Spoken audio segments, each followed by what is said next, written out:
Om Swastiastu. Namo Buddhaya. Salam kebajikan. Nama saya Emi Filmia dengan NIM 2002 1030 3001. Nama saya Muhammad Hulilur Rahman dengan NIM 2002 1030 3007.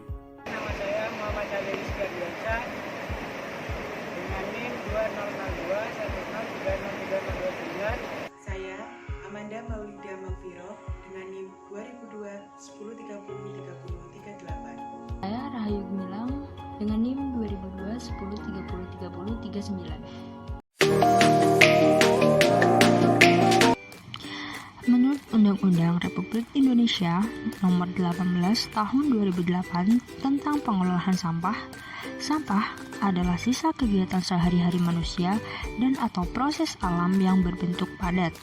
Sampah merupakan bahan padat buangan dari kegiatan rumah tangga, pasar, perkantoran, rumah penginapan, hotel, rumah makan, industri, puing bahan bangunan, dan besi-besi tua bekas kendaraan bermotor. Sampah merupakan hasil sampingan dari aktivitas manusia yang sudah terpakai. Setiap aktivitas manusia pasti menghasilkan buangan atau sampah. Jumlah atau volume sampah sebanding dengan tingkat konsumsi terhadap barang atau material yang digunakan sehari-hari. Hingga kini, sampah masih menjadi salah satu permasalahan cukup besar yang dihadapi dunia, termasuk Indonesia. Bagaimana tidak, manusia dalam kesehariannya tidak pernah terlepas dari yang namanya sampah, baik sampah organik maupun sampah anorganik. Sampah organik merupakan sampah yang dapat dengan mudah terurai, dan contoh sampah organik merupakan dedaunan. Dan sampah anorganik merupakan sampah yang sulit terurai seperti plastik. Sampah plastik memberikan dampak yang buruk bagi lingkungan dan juga manusia. Untuk mengurangi adanya dampak buruk tersebut, dilakukan gerakan Zero Waste. Zero Waste sendiri adalah sebuah gerakan yang dilakukan untuk menghindari single use plastik atau penggunaan plastik satu kali pakai. Menurut Sistem Informasi Pengelolaan Sampah Nasional, Kementerian Lingkungan Hidup dan Kehutanan, capaian kinerja pengelolaan sampah baik melalui upaya pengurangan dan penanganan di tahun 2021 ini, timbulan sampah nasional di setiap tahunnya yaitu sebanyak 24.670.544,87 ton. Persentase keberhasilan upaya pengurangan sampah nasional sebesar 13,37% atau sekitar 3.299.128,27 ton per tahun. Persentase keberhasilan penanganan sampah nasional sebesar 50,43% atau sekitar 12.441.293,60 ton per tahun.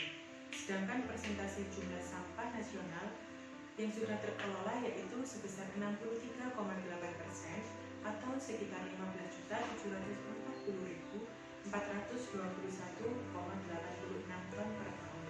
Dan persentase jumlah sampah yang tidak terkelola yaitu sebesar 36,2% atau sekitar 8.930.123,01 ton per tahun. Selanjutnya yaitu dari gambar grafik di samping. Dari grafik tersebut kita bisa mengetahui komposisi sampah berdasarkan jenis sampah dan sumber sampahnya. Untuk grafik komposisi sampah berdasarkan jenis sampah, dapat diketahui bahwa nilai atau persentase tertinggi pertama yaitu sampah jenis sisa makanan sebesar 38,9%. Yang kedua yaitu sampah jenis plastik sebesar 18,6%. Dan yang ketiga yaitu sampah jenis kayu, ranting, daun sebesar 13,5%. Sedangkan untuk grafik komposisi sampah berdasarkan sumber sampahnya, dapat diketahui bahwa nilai atau persentase tertinggi pertama yaitu sampah yang bersumber dari rumah tangga sebesar 38,1%. Yang kedua yaitu sampah yang bersumber dari pasar tradisional sebesar 21,4%. Dan yang ketiga yaitu sampah yang berasal dari pusat perniagaan sebesar 11,2%. Dari kedua data tersebut yang telah saya jelaskan, baik data terkait capaian pengelolaan sampah dan grafik komposisi sampah berdasarkan jenis dan sumber sampah, dapat disimpulkan bahwa angka sampah nasional di sampah yang tidak terkelola sekitar 6 juta ton. Ini menunjukkan bahwa sampah nasional dari tahun ke tahun mengalami kenaikan yang cukup tinggi. Dilansir dari website indonesia.go.id disebutkan bahwa pemerintah pusat telah memperkuat komitmen dan peran aktif dari seluruh lapisan, termasuk pemerintah daerah dalam melaksanakan pengelolaan sampah dan menjadikan sampah sebagai bahan baku ekonomi. Sampah adalah masalah sekaligus tanggung jawab bagi setiap orang, bukan hanya pemerintah, karena sampah selalu dihasilkan setiap harinya dan sepanjang tahun. Bagi negara-negara maju, sampah sudah menjadi bagian penting dari sebuah industri pengelolaan dan pemanfaatan kembali. Namun tidak demikian dengan negara-negara berkembang, di mana masih mengalami kesulitan dalam penanganan permasalahan sampah. Sampah-sampah berkontribusi besar menambah makin membunuhnya timbunan di tempat pembuangan akhir atau TPA. Timbunan sampah yang membunuh itu selain dapat mencemari lingkungan, juga menambah produksi gas metana sampah. Jika tidak ada tindakan nyata dalam mengurangi atau menangani sampah atau sesuatu yang berpotensi menjadi sampah, maka akan mempengaruhi lingkungan sekitar dan keberlangsungan hidup ekosistem di bumi. Oleh karena itu, kita sebagai manusia harus lebih aware terhadap lingkungan. Mulailah segala sesuatu dari diri sendiri. Lakukan sesuatu yang kita sendiri bisa, meskipun hal tersebut kecil. Kita tidak akan tahu nantinya dari tindakan-tindakan kecil yang telah kita lakukan secara konsisten bisa membawa dampak yang besar terhadap lingkungan agar lebih baik, asri, dan sehat. Salah satu tindakan yang bisa kita lakukan yaitu gaya hidup nol sampah atau zero waste lifestyle. Diwujudkan dengan prinsip 4R, yaitu reduce, recycle, and repair. Jika hal ini bisa diterapkan pada gaya hidup setiap orang, maka kemungkinan penurunan sampah bukan suatu hal yang tidak mungkin. Bahkan tidak hanya dapat mengurangi tumpukan sampah di TPA, namun juga bisa membangun perekonomian berkelanjutan yang minim sampah dan mengurangi dampak negatif terhadap lingkungan. Gaya hidup nol sampah atau zero waste lifestyle merupakan upaya yang dapat kita tempuh untuk memberikan dampak baik bagi lingkungan. Gaya hidup ini bukan sekedar tren semata, melainkan sudah menjadi norma umum yang diikuti oleh berbagai kalangan, terutama anak muda di Indonesia. Meluasnya praktik zero waste lifestyle ini tidak dapat lepas dari adanya dukungan dari berbagai lapisan masyarakat berupa kampanye digital kreatif yang dilakukan oleh individu, komunitas maupun tokoh muda inspiratif. Namun masih banyak masyarakat yang miskonsepsi dan tidak mengetahui apa itu zero waste lifestyle.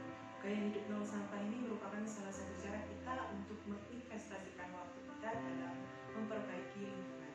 Untuk mengetahui apa saja contoh atau bentuk zero waste lifestyle, mari simak video kali ini.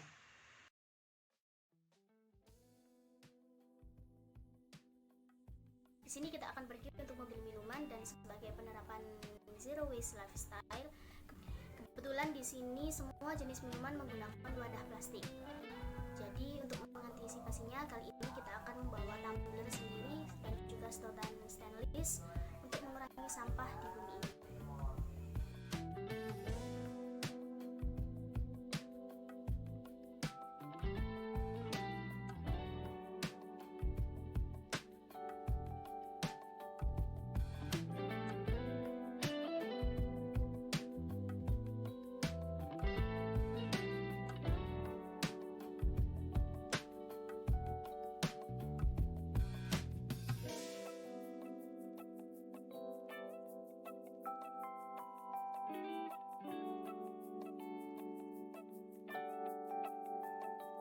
Ini merupakan salah satu contoh langkah kecil yang bisa kita lakukan untuk mengurangi banyaknya sampah plastik di muka bumi ini.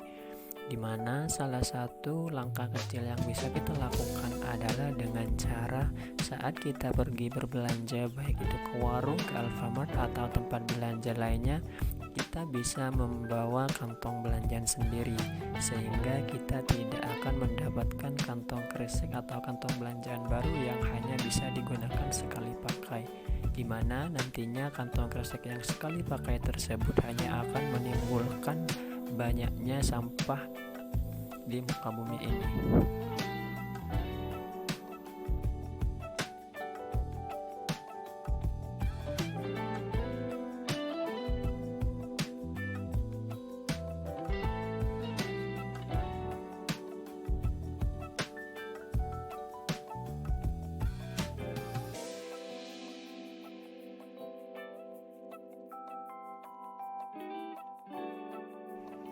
Pada masa pandemi seperti saat ini, salah satu bentuk zero waste lifestyle yang bisa kita lakukan yaitu merubah penggunaan masker sekali pakai dengan masker kain untuk meminimalisir penumpukan sampah masker.